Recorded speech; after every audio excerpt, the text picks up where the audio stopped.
Have you ever longed so deeply for something that hope itself hurt to hold? Imagine living in the heat and dust of a land where love is both a prize and a battlefield, where every dawn brings a new test of faith and patience. Picture a woman whose beauty turned every head, but whose heart was marked by a single silent ache, waiting. This is the story of Rachel, but it is more than a tale of love and rivalry. It is the story of a soul who walked the knife edge of destiny, her life shaped by passion, betrayal, desperate prayers, and the unfathomable purposes of God.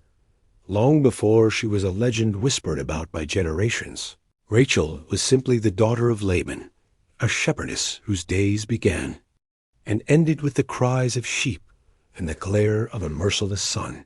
Her arms grew strong beneath the fleece, her feet toughened by stones.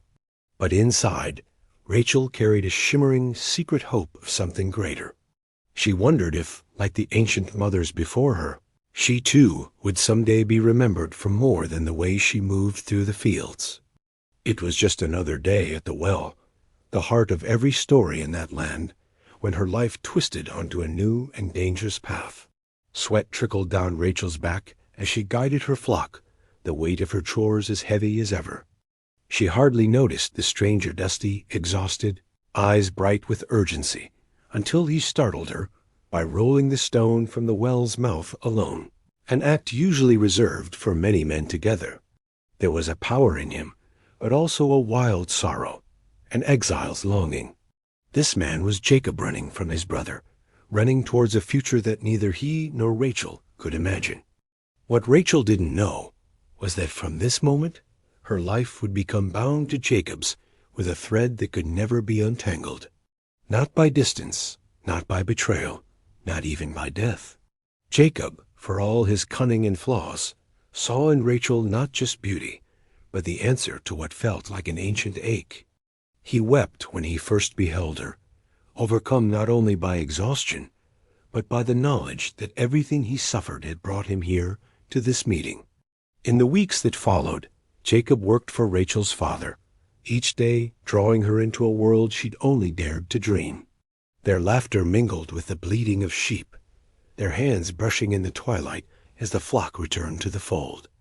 The weight of tradition and obligation pressed in on Rachel, from all sides her father watching, her sister Leah's silence deepening into its own sorrowful secret. But with Jacob, she tasted a kind of hope that shimmered just beyond her reach. And the day arrived when desire became pact. Jacob, brimming with passion that made years feel like days, pledged 7 long years of labor for Rachel's hand. 7 years each sunrise, a testament to a love so patient, the ancient poets would envy its endurance. Rachel watched him work, year after year, the sweat running from his brow, his laughter echoing in the hills. She found herself believing in miracles, believing that she too could be a chosen one, not just for her beauty, but for the quiet, steadfast longing that lived beneath her ribs. But the world Rachel lived in was never just kindness and promise. It was sharp with old customs and sharper betrayals. Her father was a master of secrets, a man who measured love and future with the scales of obligation. When the wedding time came, Rachel, dressed in veils spun with hope, her heart racing with anticipation. Lanterns flickered in the dark. Joy and music threaded the air. But in the shadows, plans were already unfolding that would fracture her happiness and force her to fight for everything she had ever wanted. It happened swiftly, hidden in the deep of night. Leah, her older sister, quiet, constant, so used to being overlooked, was led in silence to Jacob. The world turned upside down in that one act of deception, and when morning spilled across the tent, it was Leah whom Jacob found at his side. Rachel's dreams shattered in silence. The wedding meant for her had been stolen. Her love, her birthright, handed to another by the father who should have cherished her. The betrayal cut deeper than any wound. Suddenly, Rachel was not the celebrated bride, but the bystander in her own story. She became the forbidden hope, the whispered agony behind every meal and every quiet night. Jacob stormed to Laban, his anger as fierce as his love was deep. "Why have you deceived me?" he demanded, tears and rage tangled together. But the answer was as cold as the morning. "In our land, the older daughter must be wed first." Custom, that ancient tyrant, had spoken. Yet love, true love, never surrenders so easily. Laban bargained again. "Finish the bridal week with Leah, then Rachel can be yours too, if you will give me 7 more years of labor." The price was unimaginable, but so was Jacob's devotion. He agreed. 1 week, 7 days that felt like 7 eternities passed, and then Rachel was given to the man her heart had chosen. She became a wife at last, but at a cost she never could have planned. She shared her husband. She shared her home. She became a rival and a sister in the same breath. Nothing would ever be simple again. From that moment on, Rachel's story twisted into one of rivalry and longing for the love she had earned, for the hope she could not hold, for a peace that might never come in a house so crowded with envy. Yet her heart never stopped hoping. The world would remember Rachel, not just for the beauty Jacob saw, but for the courage with which she endured and the wilderness of her waiting that would soon become legend. Love is a fire, but rivalry is a shadow, the kind that slips between dreams and daylight, wrapping even the happiest moments in a breath of chill.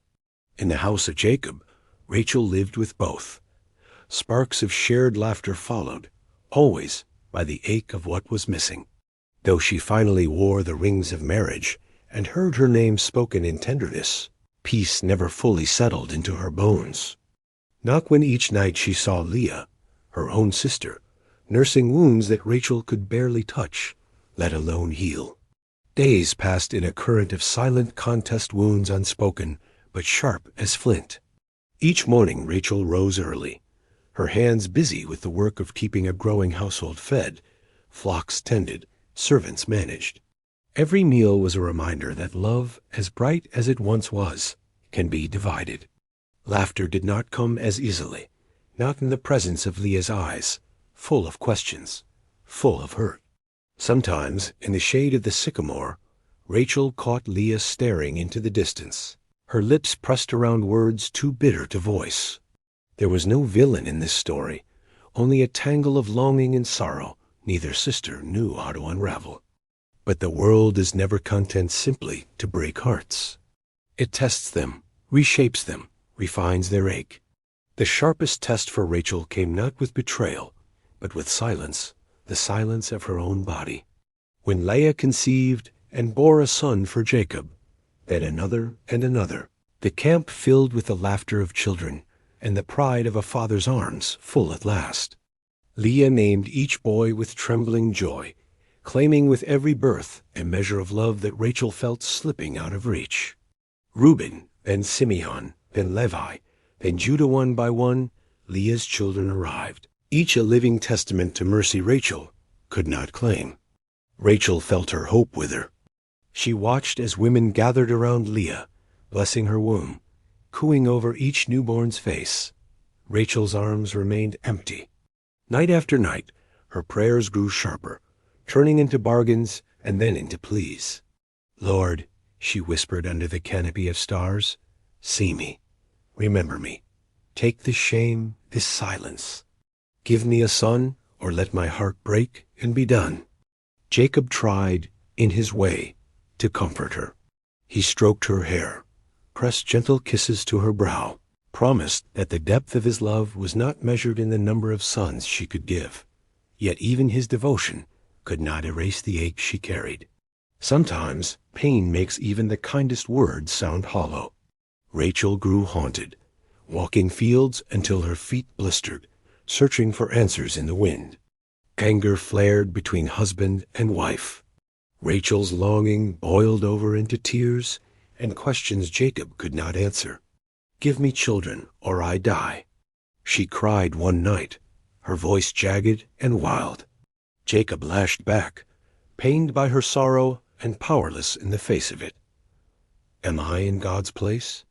Who but the Lord controls such things? Silence fell, heavy as drought. Rachel's desperation devoured her pride. In time, she followed the customs of her ancestors' customs as old as love itself. She gave her maidservant, Bilhah, to Jacob, saying, "Go into her. Let her bear upon my knees, that I may have children by her." It was an act of desperation, yes, but also fierce resolve.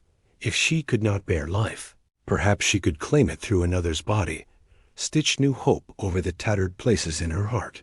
Bilhah obeyed, and soon enough a son was born. Rachel took him into her arms and named him Dan, saying, "God has judged me and given me a son." The relief was real, if incomplete the fierce joy of holding another woman's child and whispering, just for a moment, that this was her own redemption.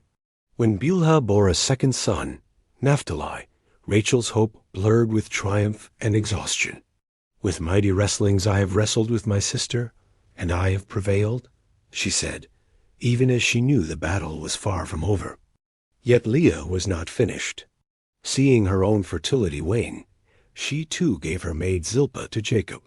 Soon 2 more sons joined the camp, Gad and Asher, each arrival deepening the complexity, fueling the rivalry.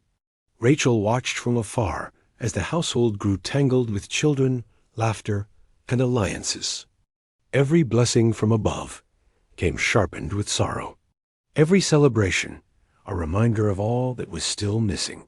Time spun forward, seasons changing. The tents filled and emptied, harvests were gathered, wells dug anew.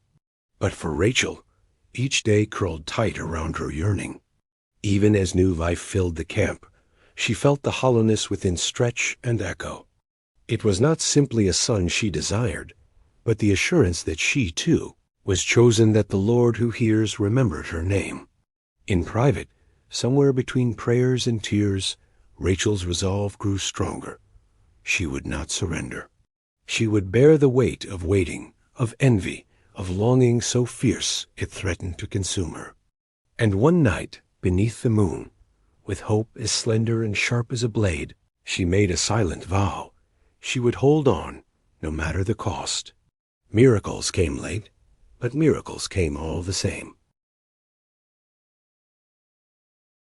Seasons turned as quietly as sorrow, marking the passage of years in Rachel's life, with the faint silvering of her hair and new lines at the corners of her eyes. The household buzzed with the cacophony of children sons of Leah, of Bilhah, of Zilpah. Laughter echoed from the tents at dusk, and the fields rippled with boys' games beneath the setting sun.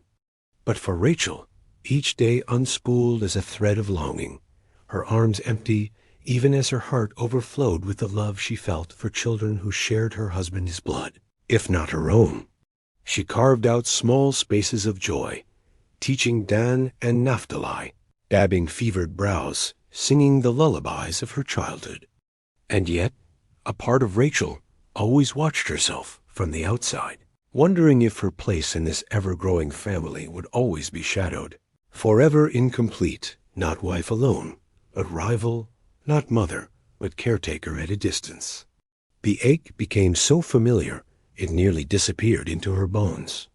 In these quiet hours, Rachel's faith became a thing at once fierce and fragile.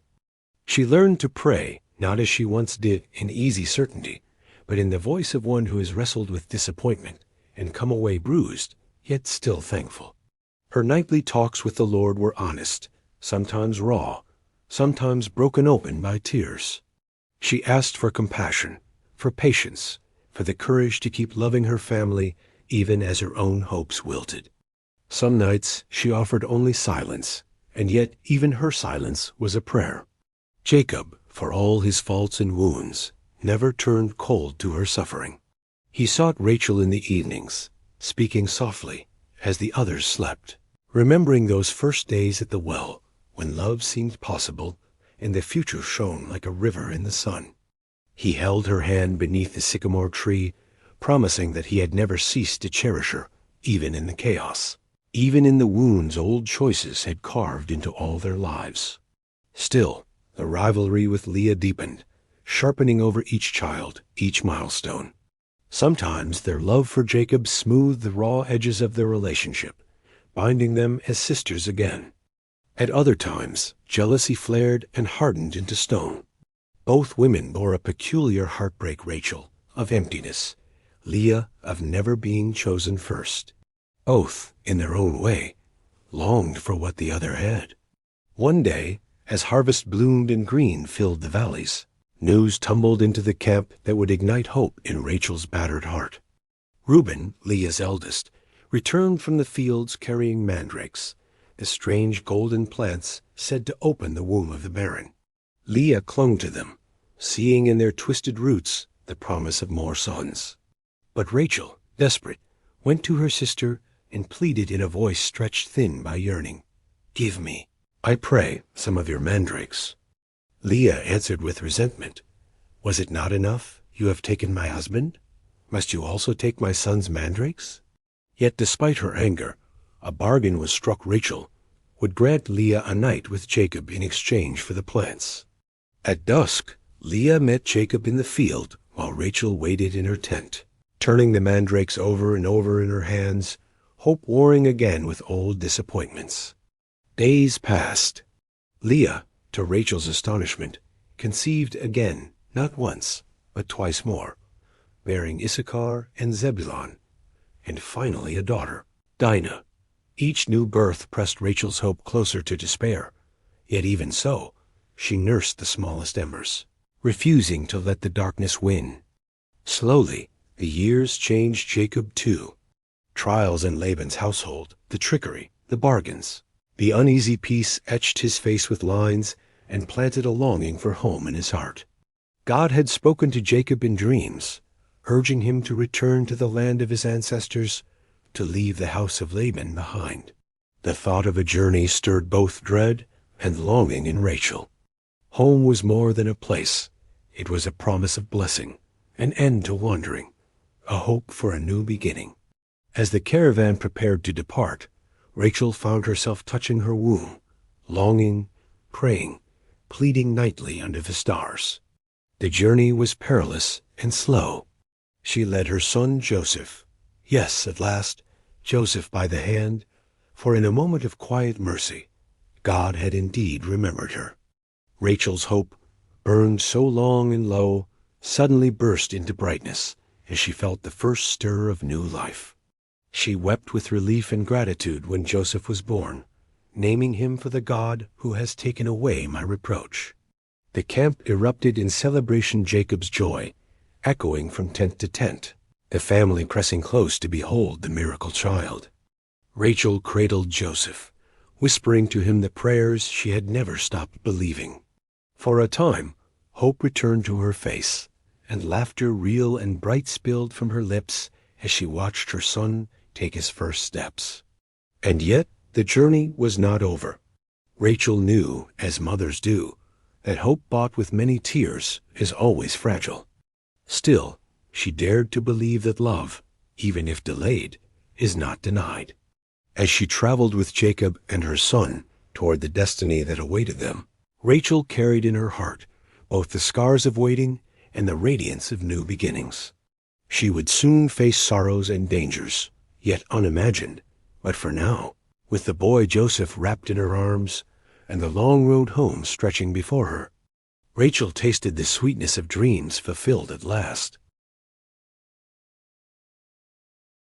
The caravan crawled through the dust and heat, laughter and tears mingling with songs rising under the endless blue sky. With Joseph in her arms, Rachel pressed close to Jacob, savoring every glance at her miracle son, each brush of tiny fingers on her cheek. Every mile put more distance between her and the wounds of Laban's house, and with each step, hope stitched new seams into the fabric of her soul. But the wilderness is never gentle for long. In exile and return alike, the past stalked them with shadows as persistent as the sun. Still, the promise of home gleamed on the horizon. Canaan, the land given and lost, the place their fathers had once called their own. At every oasis, strangers paused to whisper of the growing company. Jacob's family, swollen with sons, trailed by sheep, camels, and the stories of miracles. But blessings and burdens in this world walk side by side.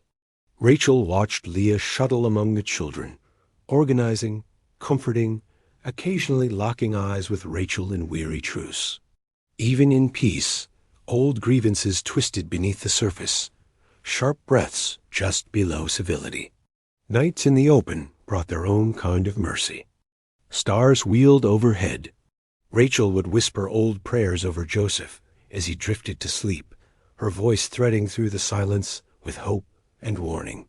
Jacob, ever restless, prowled the camp at night, haunted by dreams, a voice urging him onward, a brother's anger not yet stilled. When danger loomed, Rachel's worry coiled tight and hot in her belly. Word reached them that Esau, Jacob's brother, the one wronged and betrayed so many years before, was coming to meet them at the border. 400 men trailed behind him. Rachel listened to the stories, saw the tension in Jacob's shoulders, and spent her nights in silent vigil, heart racing as if running ahead to plead for their safety. They crossed rivers and red earth, Jacob dividing his family into groups, placing Rachel and Joseph last furthest from danger, closest to protection. In this, Rachel saw both his love and his fear. Jacob, still tangled in old deceits, always loving with one arm and guarding with the other. Yet when the brothers finally met, there were no swords drawn, only tears, and embraces that washed away years of loneliness and regret. Rachel wept to see it, amazed at the mercy still possible in this fractured world. Days passed, new camps pitched and torn down, the flock ever moving, the clan forever unsettled. It was near Bethel, in the land where Jacob first saw his ladder of angels, that Rachel felt hope flicker again deep inside her. Clouds thickened, and the air grew cool, promising rain and new beginnings. Beneath the great oaks, Jacob commanded his household to put away their foreign idols, to purify themselves. "We are going back to the house of God," he declared, his voice steeled by fresh conviction. For the first time in long years, Rachel let herself imagine a future richer than old rivalries, a home shaped by faith and mercy. And then, in that sacred place, Rachel learned she would bear another child. At first, the news filled her with trembling joy. She touched her belly in awe, blessing the God who remembered her twice, who had seen her waiting, her weeping, and answered in double portion. She told Jacob in the silver hush before dawn, laughter and tears tangled, the promise of completion finally glimmering on the edge of her world. But fate still had lessons, and every blessing bore a shadow. As the caravan rolled onward, as summer gave way to autumn, the days grew longer, Rachel's body heavier. She moved slower, leaning more on her servants, Joseph walking beside her, small hand tucked in hers. Jacob fretted, alternately gentle and strict, commanding rest yet pushing to reach Ephrath a little distance yet, just beyond the next rise, just one more night. The journey that began in hope soon turned painful. Beneath the high sun, in the midst of the road that battered, ancient track Rachel's labor began. It was not like before. The pain was fiercer, the hours relentless. The women gathered, voices urgent, their faces blurring behind Rachel's tears. Dust and agony mingled. Jacob waited, helpless outside the tent, prayer tumbling from his lips in broken shards. When at last the moment came, Rachel's cry lifted into the sky, and the world seemed to pause, the wind still, every heart within earshot clenched by fear. The midwives knelt over her, sweat on their brows, whispering encouragement, fighting the tide of blood with linen and prayer. "Take heart, beloved," one murmured, "for you have a son?" Hope flickered in Rachel's eyes. She reached out, longing to hold her newborn close, to bless him as she had Joseph. But pain, sharp and cold, drove the air from her lungs. She saw the faces bend closer, saw Jacob's tears, felt Joseph's small hand grip her fingers, and knew, in the deepest part of her soul, that this time her story's ending would not be soft. Darkness pressed in. Rachel's words faded, her last breath catching, naming her child Benoni, son of my sorrow. Jacob, struck numb by grief, gathered the child and his wife's hand. Through a haze of sorrow, he gave the boy another name, Benjamin, son of the right hand, a name for strength, for hope despite devastation. With eyes stinging, he buried Rachel where she fell, beneath the stone of wayfarers, on the road to Bethlehem. Rachel's life closed with longing, a love half fulfilled, a dream hard won, but never complete. Yet her memory lived in every song sung at dusk, every tale whispered among the tribes. Jacob never forgot. Joseph pressed his cheek to the cold stone. Leah grieved in quiet. The rivalry ended at last by shared loss. Yet in the bones of the earth and the beating hearts of her children, Rachel's story endured, the beauty born from patience, the courage that never surrendered, even as hope broke apart. Her love, her waiting, her pain woven now into the destiny of a people, and the promise that one day, even the deepest sorrow will be answered with blessing. Morning hung over the camp, a gentle shroud that dulled every sound and slowed every task. For days, it seemed as if the whole world was wrapped in silence, broken only by the lowing of cattle and quiet weeping. Rachel's empty place at the fire was a wound in the heart of Jacob's family, raw and aching no matter how the days pressed on. Fields were left untended, meals eaten in silence, laughter scarce as water in a desert.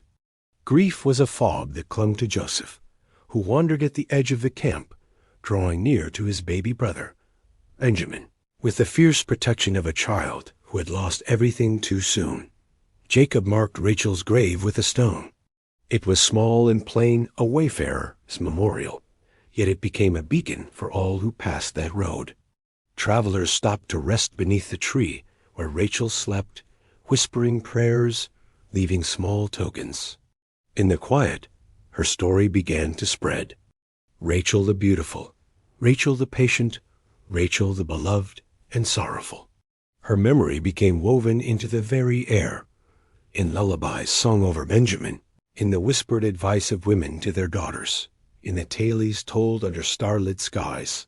As Jacob's family journeyed on, Rachel's loss shaped every step.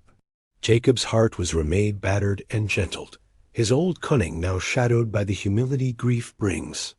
His love for Rachel shaped his every decision.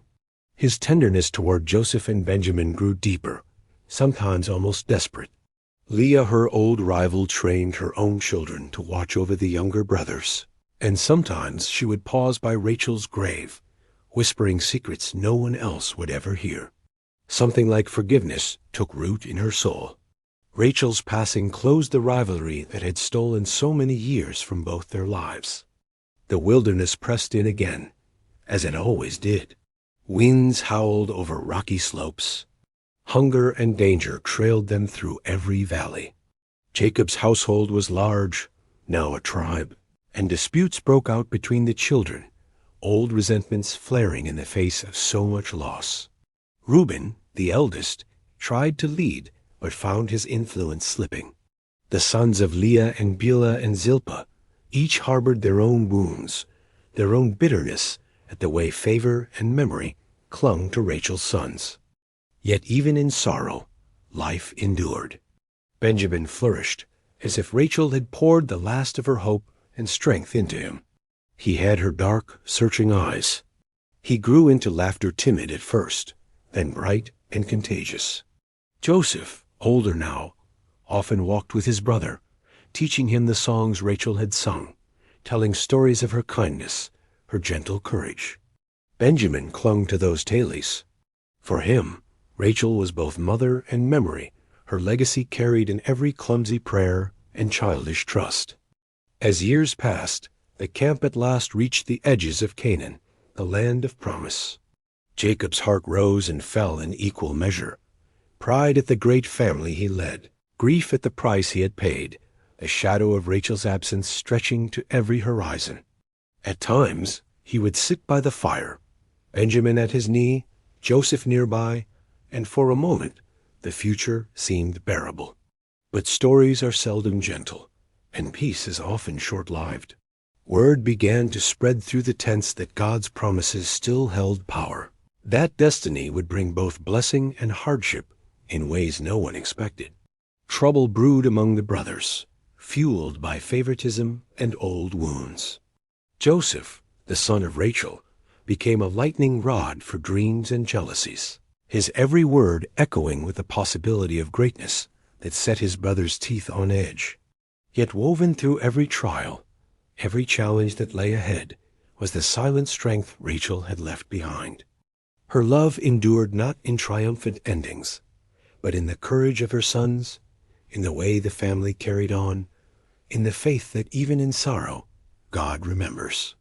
On stormy nights, when bitterness threatened to crush all hope, Jacob would place a hand on Benjamin's shoulder and whisper sometimes to his son, sometimes to the wind, "Your mother wanted nothing more than your life, little one. She gave everything she had and more."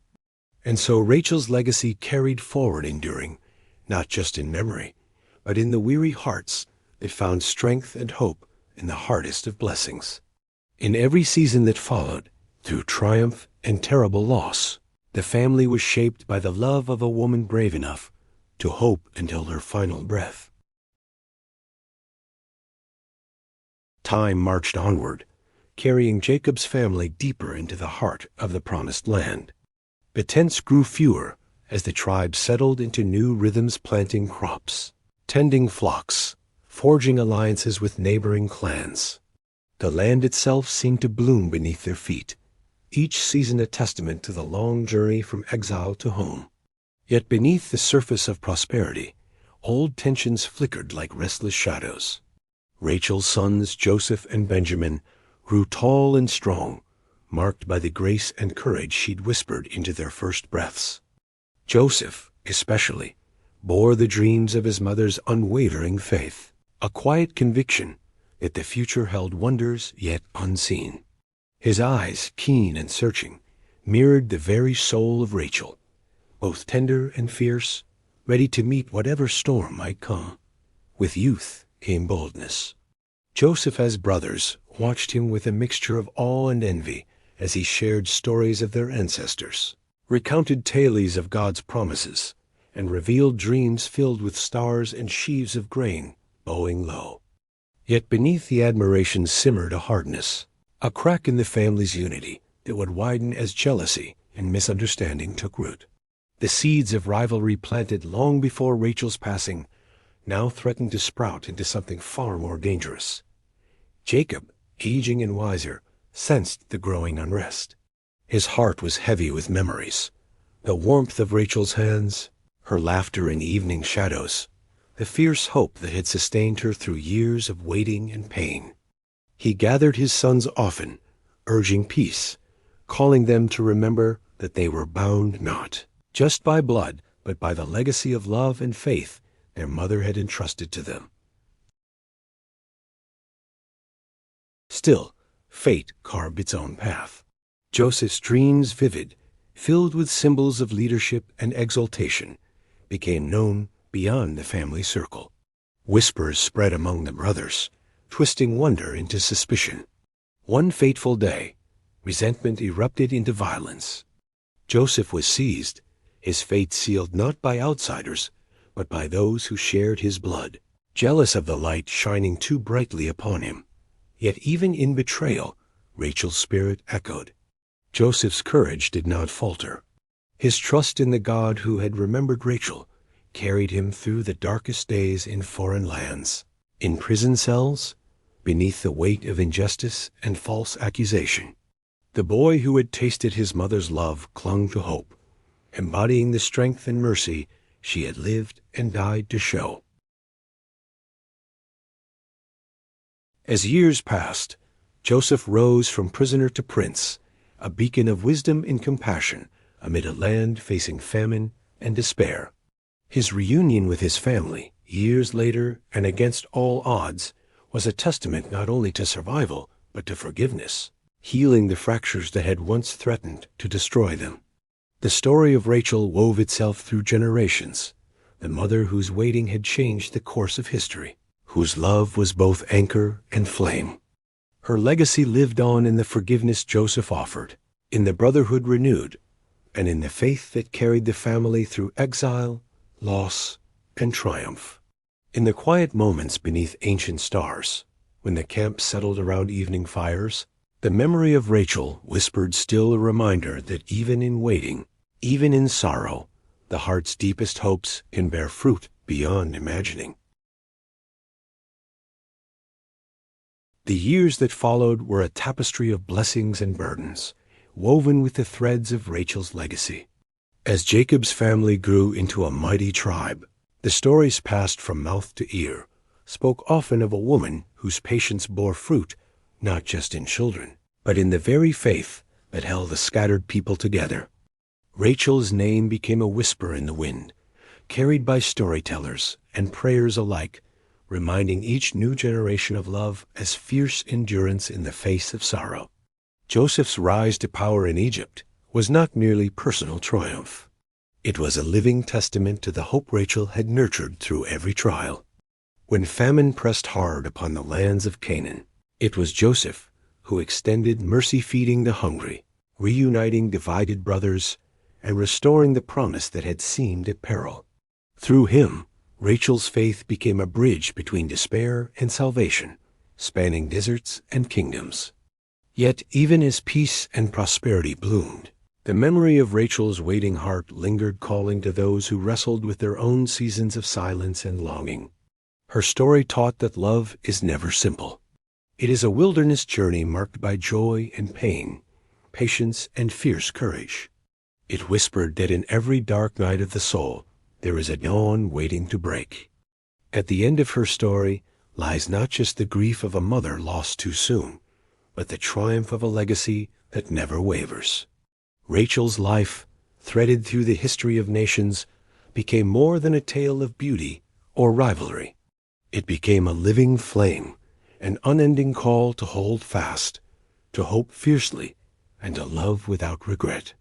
And so, beneath the stars that once witnessed her prayers, Rachel's spirit dances still in the laughter of children, the quiet prayers of the faithful, and the unbreakable hope of a people marching toward a promised land.